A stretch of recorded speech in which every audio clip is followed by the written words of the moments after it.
Taxonómica, la licenciada ya les mencionó algo. Lo que me interesa de esta clase es retomar que en el Filum Platihelminthes encontramos la clase Cestoda o Cestoda, y hay una subclase que es donde están todos los céstodos de importancia médica, la subclase Eucéstoda. Dentro de esta hay dos órdenes, el orden Pseudofilidia y el orden Cyclophilidia. Salvo Diphyllobotrium, que es un género de organismos céstodos que no están en el país, y que tenemos a todos los demás que están en este orden, en el Cyclophilidia. Entonces, como tengo solo una hora menos el descuento de la LIC, ya se lo voy a cobrar en algún momento. Todas las características, no hombre,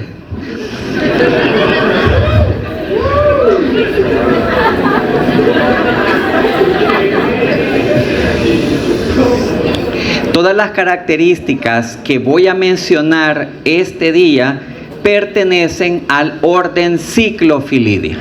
Entonces, damos importancia a esos individuos como característica general céstodos. Viene la etimología, se origina en los fragmentos griegos cestus, que significa cinta, y eides, que significa forma de.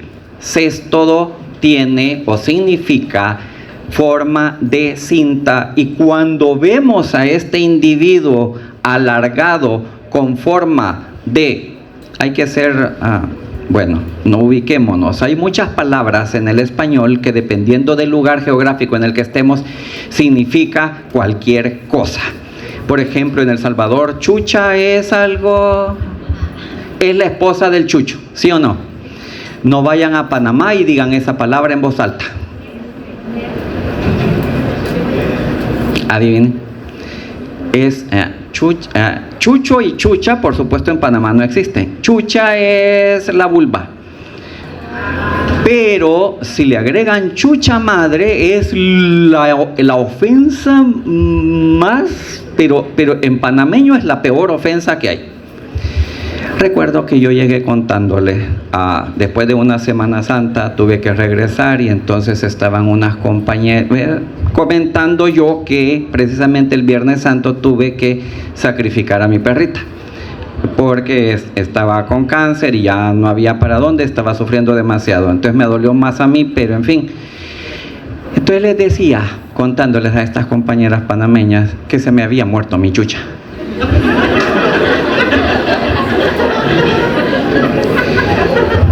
Y entonces estaban aquellas, pero estaban. Cuando acertó a decir algo, una de las dos me dice: oye Miguel, ¿y es que tú tienes chucha? Bueno, sí, tenía una negra, gorda y peluda.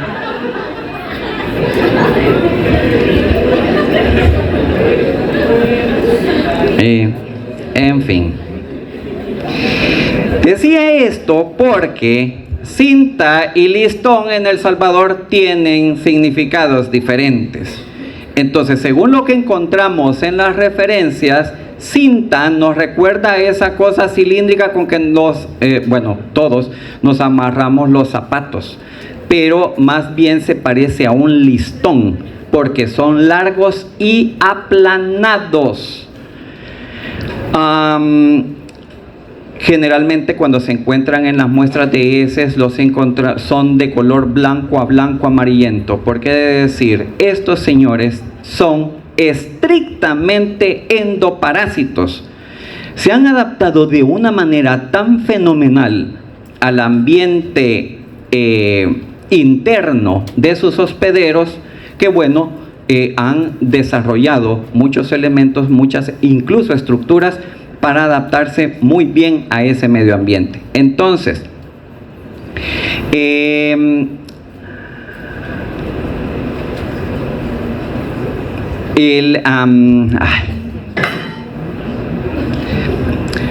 no tienen ni aparato circulatorio ni sistema digestivo. cómo se alimentan. Ya les voy a explicar. Ahorita hablando solamente de la morfología, encontramos tres partes básicas. El excólex, en algunas referencias dicen cabeza, pero como no hay un sistema, no hay un cerebro en esta zona, no podemos llamarle cabeza. Por eso se llama escólex. Después del escólex encontramos una zona indiferenciada en la que sucede algo muy importante, pero algunas referencias dicen que no sucede nada. Y es que en esta zona del cuello se están formando los segmentos que constituyen la tercera parte del cuerpo, que es todo lo demás y que lo denominamos estróbilo. El estróbilo a su vez está formado por segmentos, como acabo de decir, que son los proglótides. Los proglótides pueden ser de tres tipos. Los que están más cerca del cuello son todos aquellos proglótides llamados inmaduros. Pueden tener un segmento largo dentro del estróbilo total. Luego siguen los proglótidos maduros, y estos se llaman así porque poseen un aparato reproductor tanto masculino como uno femenino. Y por último tenemos los proglótidos grávidos como tercer tipo, en los que no solo ha habido fecundación, sino también hay acumulación de huevecillos. Bien. La suma de todo esto que acabo de mencionar nos puede originar individuos de milímetros que van a estar formados por un proglótido inmaduro, uno maduro y uno grávido. Pero también nos puede originar individuos, estos según la especie, que pueden tener hasta más de 12 metros, porque encontramos miles y miles de estos segmentos. Al final de la sección que contiene los proglótidos grávidos, vamos a encontrar este último proglótido, que se va a separar por un fenómeno que se denomina apólisis.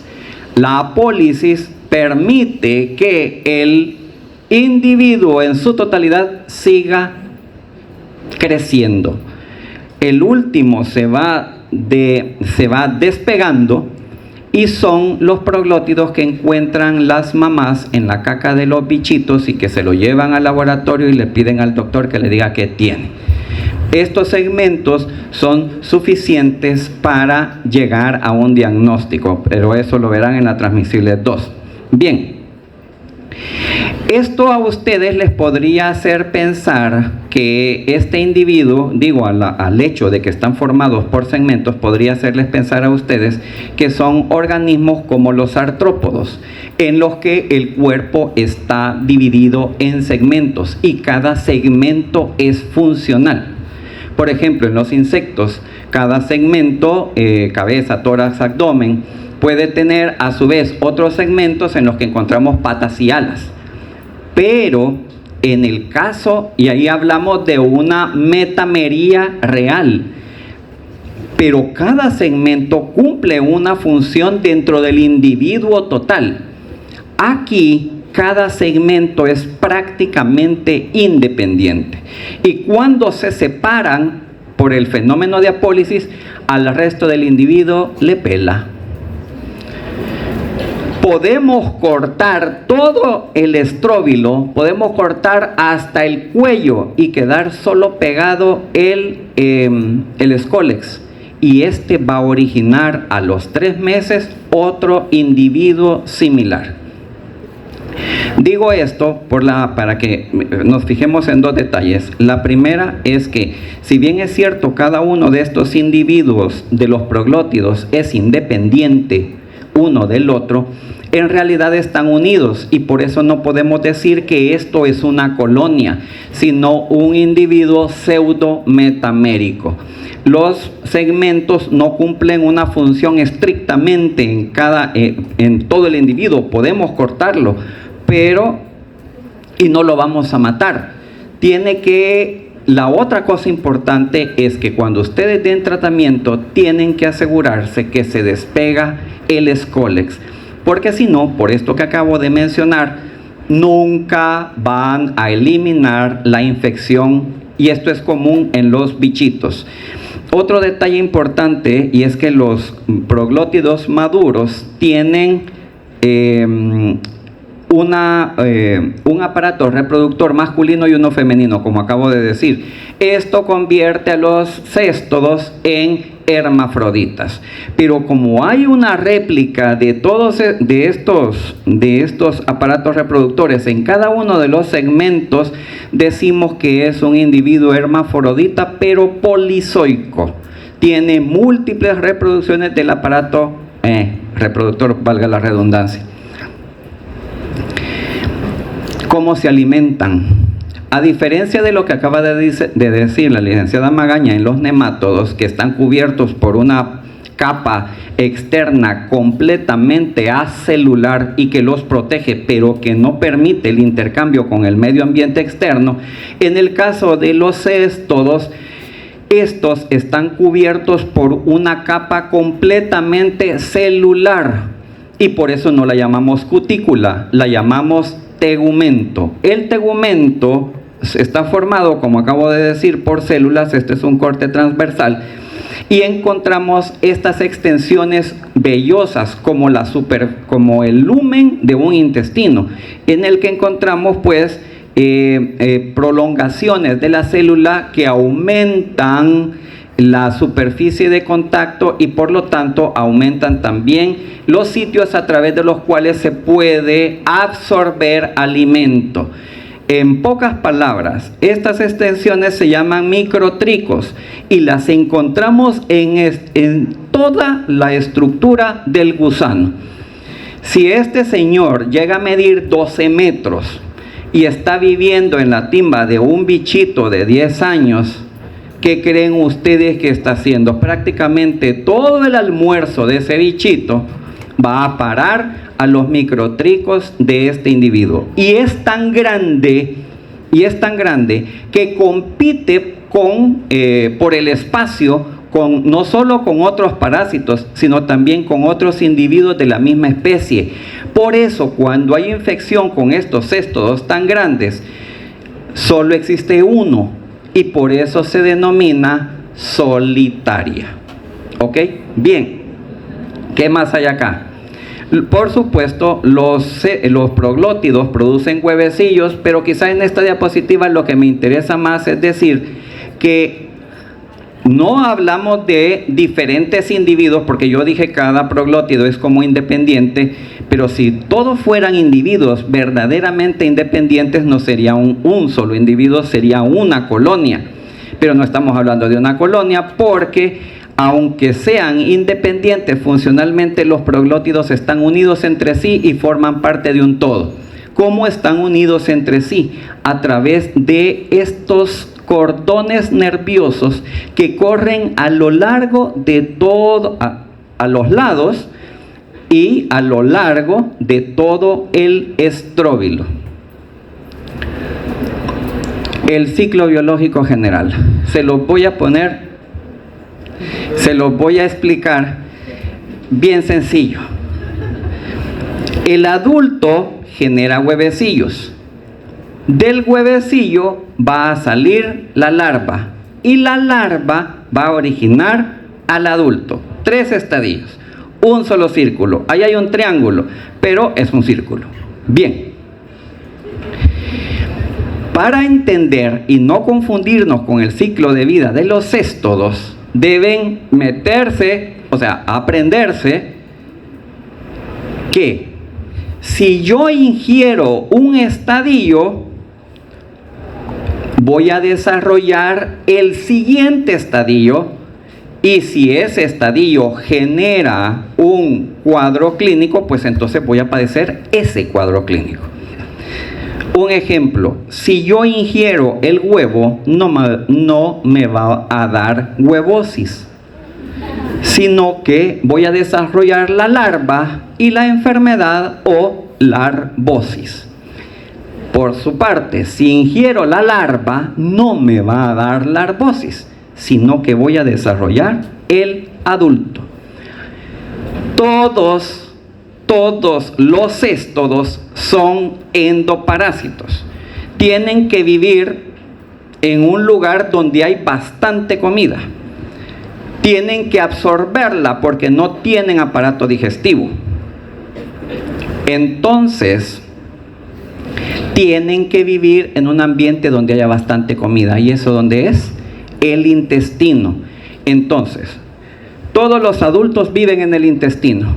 Entonces, cuando yo padezca el cuadro clínico producido por el adulto de un intestino, vamos a estar hablando de un cuadro intestinal que se va a manifestar de una manera no patognomónica, como el de cualquier parásito, incluso como el de cuando se someten a un examen de enfermedades transmisibles, que les da curso temporalmente, pero es autorresolutivo. Y normalmente no se dan cuenta de que lo están padeciendo. Ahora, hablemos de la reproducción, sigamos con la fisiología. Les decía que hay un aparato de cada sexo acá en cada proglótido. Por algún lugar comencemos. Los testículos que están ramificados producen espermatozoides, se van por el conducto deferente y llegan a este punto en cada lado de los proglótidos que se llama poro genital. El semen espera ahí, los espermatozoides esperan ahí, y luego por su parte simultáneamente los ovarios están produciendo óvulos que llegan por el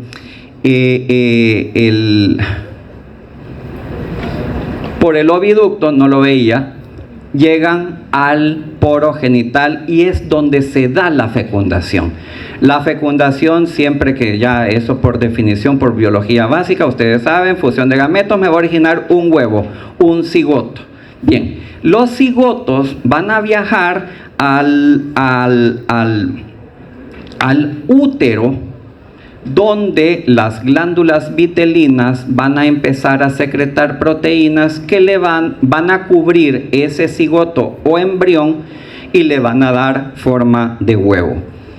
Como este poro genital no permite la salida de huevecillos, todos los huevecillos se almacenan en el útero y como son tantos, lo que va a suceder es que el útero se va a ramificar de una manera bien característica de especie y por eso cuando tenemos un proglótido podemos saber de quién se trata, de qué especie se trata ese proglótido. Algo más que decir la fecundación. Estos dos señores adentro del mismo proglótido no necesitan de nadie más, no necesitan ver películas o juguetes de algún tipo para hacer sus cositas y tener huevitos. Pero son un poco peculiares porque la fecundación se puede dar también por la junción de poros genitales de proglótidos diferentes del mismo individuo o de poros genitales de proglótidos que vienen de otro individuo. O sea, se aseguran de que de alguna manera haya supervivencia del individuo. Las ramificaciones uterinas se consideran laterales, se cuentan cada ramita que sale de esta central que se denomina raquis y al contarlas podemos decir de quién se trata. Aquí por ejemplo tengo una fotografía que corresponde a Taenia solium. Los huevecillos característicamente de los céstodos ciclofilidios tienen tres capas. La cáscara externa, que es todo esto, que como su nombre lo dice, está afuerita. Hay otra capa quitinosa, que es el embrióforo, esto de aquí, y dentro encontramos una larva que ya está viva. Todos los huevecillos almacenados en el útero son directamente infectantes porque todos van a salir maduros. Cuando el proglótide grávido se desprende por apólisis, puede pasar que se desintegra en las heces y es así como encontramos los huevecillos incorporados en la materia fecal. Pero pueden salir completos y reptan, o sea, se mueven, en realidad, creo que me hizo mal, hoy sí necesitaría agua, pero me hizo mal estar cantando anoche, en fin, pero no está la encargada del agua. Bien, el embrión se llama, o la larva se llama embrión hexacanto, y se llama hexacanto según su etimología en griego, que es hexa, 6, y cantos, no canción, sino ganchos. Todos los céstodos ciclofilidios tienen 3 pares de gancho o 6 ganchos, como lo quieran decir, y por eso se denomina embrión hexacanto. El embrióforo y el embrión hexacanto conforman lo que se denomina oncosfera. Algunas especies pueden perder la cáscara externa y presentar únicamente oncosferas, como es en el caso de el género Taenia y las diferentes especies que podemos encontrar. Los huevecillos de los ciclofilidios pueden salir de manera individual, como lo vemos acá, o pueden salir envueltos por una membrana, y en cuyo caso la estructura se denomina cápsula ovígera. Las cápsulas ovígeras pueden tener diferente forma dependiendo de la especie, por eso también ese detalle nos sirve para la identificación, igual que los huevecillos. Aquí, por características obvias, vemos que son huevecillos ciclofilidios porque tienen las mismas estructuras, pero tienen diferencias que nos ayudan a clasificarlos por especie.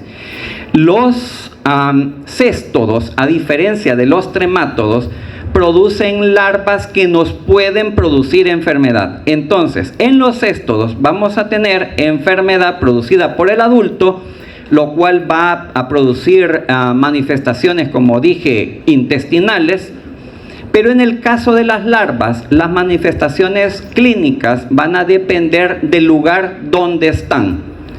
Como las sólidas o compactas son características de los pseudofilidios, no me voy a referir a ellas, y solo vamos a hablar de las vesiculosas, que son las que podemos encontrar en el orden que nos ocupa. La primera, y la habrán oído mencionar, el cisticerco. Esto es una sola bolsita y tiene plegado dentro un escólex. Además de varias membranas ahí plegadas en su interior, no encontramos nada más. Las vamos a ver en el laboratorio para que tengan una idea del tamaño. Bien, por eso, por ser una sola bolsita, se dice que es monoquística y monocéfala porque solo tiene un escólex invaginado. Es característica del género Taenia. Encontramos los cisticercoides, que también son monoquísticas monocéfalas, pero estas se encuentran dentro de los insectos cuando la especie de céstodos utiliza a insectos para infectar. Tiene un asterisco porque hay una sola excepción. Hymenelepis nana produce cisticercoides, pero no los transmite a través de insectos vectores. ¿Cómo lo hace? Si me queda tiempo vamos a mencionar ese detalle. Luego hay otras, el cenuro. Esta es una sola bolsita, pero si se fijan, a diferencia de esta con esta, hay muchos escólices. Por lo tanto, la llamamos monoquística policéfala, muchas cabezas, y los hidátides, que son pueden ser monoquísticos o poliquísticos, pero en cualquiera de los dos casos son policéfalas. Bien, sigamos. Mire cómo lo quiero.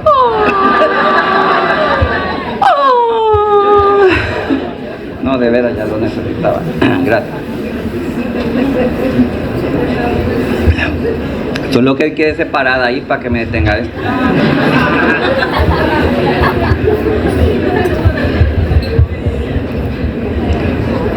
Hablemos del ciclo vital de Taenia saginata rápidamente. Taenia saginata, nosotros ingerimos la larva, que se denomina, como acabo de decir, cisticerco, y se encuentra en la carne cruda o mal cocida de algún individuo. Esta larva llega al intestino y allí desarrolla al adulto. Entonces, si ingerimos cisticercos, no nos va a dar cisticercosis. ¿Qué es el cisticerco? La larva. Entonces lo que nos va a dar es la enfermedad que produce el siguiente estadio, o sea, el adulto. Y como el adulto, ya sabemos que se pega a las paredes del intestino, y no he dicho cuál intestino, porque al fin de cuentas da igual. Es el intestino delgado o el grueso, con 12 metros abarca toda la extensión del tracto intestinal. Aquí las tenias adultas viviendo, o la única tenia adulta, va a producir la teniasis. Signos y síntomas clínicos los van a ver en el próximo ciclo, pero les adelanto, no se diferencia de cualquier otra manifestación producida por parásitos a nivel intestinal. Bien, en las heces van a aparecer huevecillos. Si estas heces las ingiere una vaca y su marido, o sea, el buey y la vaca, no solo la vaca, si la ingiere la res, entonces los huevecillos van a eclosionar, van a liberar el embrión hexacanto. Los ganchos que tienen todos los huevecillos de los ciclofilidios son en sí mismos un factor de virulencia, porque sirven como cuchillos para cortar la pared intestinal y poder llegar o accesar a vasos sanguíneos. Dentro del torrente circulatorio, estos embriones hexacantos van a llegar a prácticamente cualquier tejido del cuerpo, pero siendo un poco así como realistas, se prefieren, ojo, músculo esquelético y tejido nervioso. Prefieren estos lugares los embriones hexacantos para fijarse y formar los cisticercos. Y esto tanto para Taenia solium como para Taenia saginata. Pero eventualmente los podemos encontrar en cualquier parte, desde la punta del dedo gordo del pie hasta el lugar más recóndito del cerebro, produciendo la cisticercosis, pero en la vaca, ya que si el humano ingiere los huevecillos, no se va a producir la cisticercosis. Así que esta es la mal llamada tenia o céstodo de la vaca, porque en realidad no es la vaca quien aloja al adulto, o sea, no es el hospedero definitivo. Por eso es mal llamada la tenia de la res. ¿Ok? Es el hospedero definitivo el humano, por eso es la tenia del humano. Con Taenia solium sucede algo muy similar. El adulto está viviendo en el intestino, salen los huevecillos. Si los huevecillos los ingiere el cerdo es quien va a desarrollar cisticercosis, porque el hospedero intermediario en el ciclo de Taenia solium es el cerdo. Por eso es mal llamada la tenia del cerdo, pero no, sigue siendo del humano. El humano se infecta ingiriendo carne cruda o mal cocida de cerdo. Váyanse allá al desvío de San Vicente, o sea, puede suceder cualquier cosa, que les den carne de chucho. En cualquiera de estos casos nunca van a padecer teniasis, ¿ok? Teniasis. Pero si les dan carne cruda o mal cocida de cerdo con cisticercos, sí van a padecer la teniasis. Bien, pero los huevecillos que aparecen en las heces pueden ser comidos o ingeridos por el mismo individuo por prácticas no higiénicas, una autofecundación, o pueden caer en el medio ambiente y contaminar alimentos que se ingieren crudos. Entonces estamos comiendo tierra con huevecillos, alimentos con huevecillos de Taenia solium, y es en cuyo caso que vamos a poder desarrollar el cisticerco y la cisticercosis, porque la cisticercosis por Taenia solium es común en el ser humano. En este caso, el humano sería tanto hospedero definitivo como hospedero intermediario de Taenia solium. Estos son detalles para comparar morfológicamente los dos. Los huevecillos pierden la cáscara. Los huevecillos del género Taenia y de las especies Taenia solium y saginata pierden la cáscara externa. Los proglótidos, pierden la cáscara externa y tienen un embrióforo oscuro porque tienen una sustancia que se llama melanina y además son característicamente radiados. Nos recuerdan a una llanta de bicicleta, por eso decimos que son radiados. Los huevecillos son indistinguibles. Por eso el reporte, cuando se encuentran en heces, dice: se observa huevecillo de Taenia sp. No se puede saber si es de Taenia solium o de Taenia saginata. ¿Cómo sí se puede saber? Si se encuentra el proglótide, porque los proglótides de Taenia solium son más pequeños y tienen menos ramificaciones uterinas, menos de 13, pero en realidad son menos de 10. Y en el caso de Taenia saginata, las ramificaciones son más de 13. Por otra parte, los escólices, en el caso de Taenia solium, tienen una prominencia que se denomina rostelo, y ese rostelo en el centro del escólex tiene ganchos, o sea, es un gancho, se dice, armado.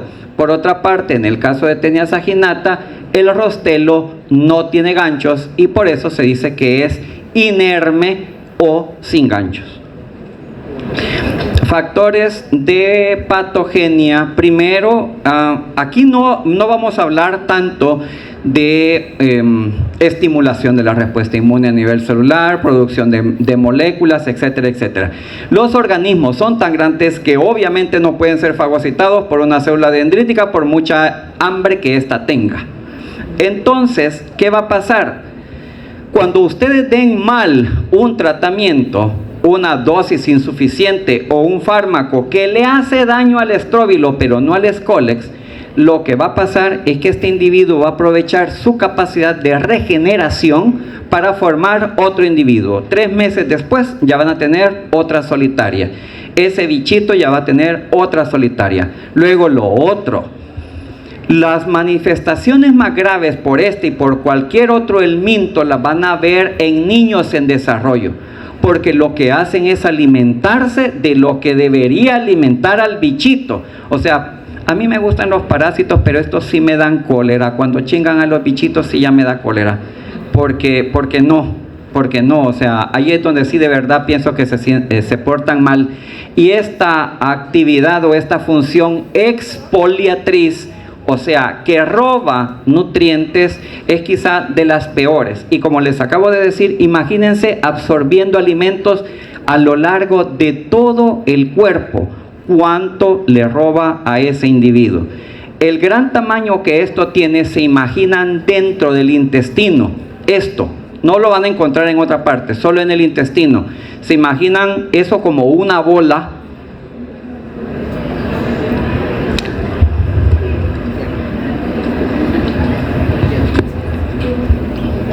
Lo que va a provocar es una obstrucción mecánica. Que no les extrañe que va a llegar la persona infectada con dolor abdominal porque las heces se han retenido, no pueden avanzar porque está esta bola de más de 10 metros obstaculizando la salida. ¿Qué creen que se tendría que hacer? Bien, se dice, porque algo que no he dicho es que a través del tegumento también puede liberar sustancias de desecho. Las sustancias de desecho pueden originar reacciones alérgicas, esto dependiendo de la condición de atopía de cada individuo infectado. Se ha relacionado entonces aparición de urticaria, por supuesto dérmica, ¿no?, en individuos que están infectados con esto. Los sitios de fijación no importa dónde estén, porque como acabo de decir, este individuo es capaz de regenerarse. Sobre la epidemiología, estas dos especies son totalmente cosmopolitas. Van a ver donde haya individuos humanos. Nos fijamos acá, se dice que Taenia saginata puede llegar a medir hasta 12 metros. De las dos especies es la más grande.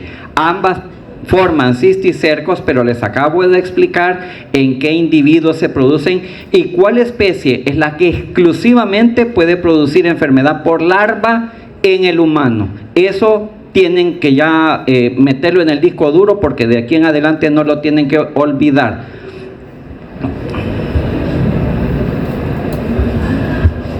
¿Dónde voy? Aquí. No lo tienen que olvidar. Bien. Este es un resumen que me gustaría que tuvieran. Abarca algunos datos, repite algunos datos que ya mencioné. Con la cisticercosis. Aquí sí. Cuando comen caca con huevecillos, ya sea en un plato gourmet, digo porque puede ser el chef que les cocina, puede tener una tenia, rascarse o pueden ir en esos viajes de placer que normalmente hacen alrededor del mundo, pueden ingerir un alimento que contiene huevecillos. Los ganchos del embrión, como dije, son su principal forma de movilidad, porque tienen la capacidad de romper tejido, alcanzar los vasos sanguíneos y ubicarse en el humano. Se van a ubicar en ojo, músculo esquelético y sistema nervioso central preferentemente, pero como dije, pueden hacerlo en cualquier parte. De hecho, esta es una radiografía donde observamos el cisticerco afectando hueso. Estas son las vesículas monoquísticas monocéfalas. Este es un corte a través de histopatología y, por supuesto, este señor no está vivo. Imagínense la cantidad de huevecillos que tuvo que ingerir para padecer ese cuadro que con seguridad lo llevó a la muerte. Es mejor, aún con todo, tener el cisticerco vivo, porque cuando el sistema nervioso central mueren por tratamiento, se calcifican, y con la calcificación se origina una respuesta inflamatoria que puede llevar a necrosis del tejido del sistema nervioso central. Ahora, las manifestaciones van a ser acordes ¿cómo se llama? Van a ser acordes a la pérdida de las funciones que se originaban o que se regulaban en esa zona afectada del sistema nervioso central. Así puede haber desde manifestaciones mentales, esquizofrenia y un montón de vainas, o puede haber también pérdida de la visión o disminución de las funciones motoras. Dependiendo del lugar entonces del cerebro que afectan los cisticercos, así van a ser las manifestaciones clínicas, y eso lo van a ver más en detalle en la transmisible tos. Bien, cuando los cisticercos se ubican o afectan arterias y arteriolas, pueden de alguna manera influir en la acumulación de líquido cefalorraquídeo y también manifestarse o producir hidrocefalia. Espero, señores y señores, que esta carrera les deje alguna información. Se dice, porque en ninguna de las, bueno, no en ninguna, pero sí en muy pocas estadísticas del sistema de salud se refiere al hallazgo de individuos infectados por teniasis, lo que implicaría que no hay cisticercosis porque no hay diseminación de huevecillos en las heces. Pero el hecho de encontrar cerdos, y este provenía del lado de Apopa. ¿Alguien viene del lado de Apopa? No me diga. Bien. Los cisticercos que van a ver, los últimos, los más recientes que tenemos, aquí tengo varios acabados de extraer. Esta es una moneda de $10 para que tengan una idea del tamaño previo a la práctica de laboratorio. Entonces, el que este cerdo esté infectado implica que hay gente con teniasis cagando en el medio ambiente, y los cerdos están ingiriendo esas heces y diseminando la infección.